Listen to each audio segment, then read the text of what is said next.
I highly recommend Wink Clinic po sa mga may mga problema po sa mata. So, dito na po kayo magpatingin kay Dr. Sandra.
At check-up na di kami namadali. Tara!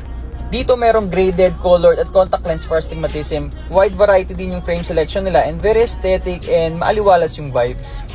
Kumpleto rin dito yung mga equipments na kakailanganin for your eye exam, kaya siguradong ma-assess maigi yung condition mo. At isa pa sa kinaganda ng facility nila, meron silang iba't ibang instrument for vision therapy. So kung meron kang lazy eye, banlag, squint, meron silang vision training and rehabilitation na pwedeng makatulong sa condition mo. Siyempre, welcome na welcome din dito ang mga cute na chikiting. Very interactive din yung mga test, depende sa need ng patient. Habang bata pa, maganda na mamonitor na yung development ng vision nila para maagapan kung may problema at mabigyan ng proper management plan. Bukod sa ganda ng clinic, may re-recommend ko rin si Dr. Sandra na mag-handle sa inyo. Nakapag-training siya sa ibang bansa, kaya siguradong quality yung service na mapaprovide niya. Kaya ito na ang sign para magpabook kayo ng appointment at magpa-check up ng mga mata. Bye! Shoutout po sa Wink Vision sa Cavite, Dasmariñas, Cavite. Ito po yung suot ko ngayon. Galing po yan sa Wink Vision kay Doktora. Gawan niya po yan. Ito po yung kanyang lalagyan.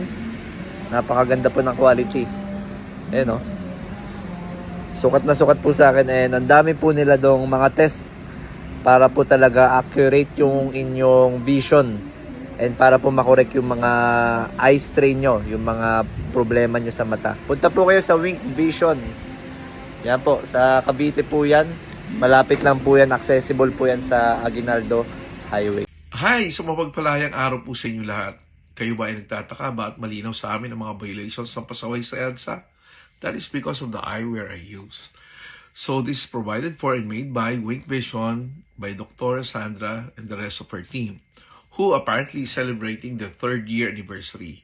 So Dr. Sandra, on behalf of my wife Yvette, we would like to thank you for looking after our eyesight, and we wish you all the best and more power to your Wink Vision.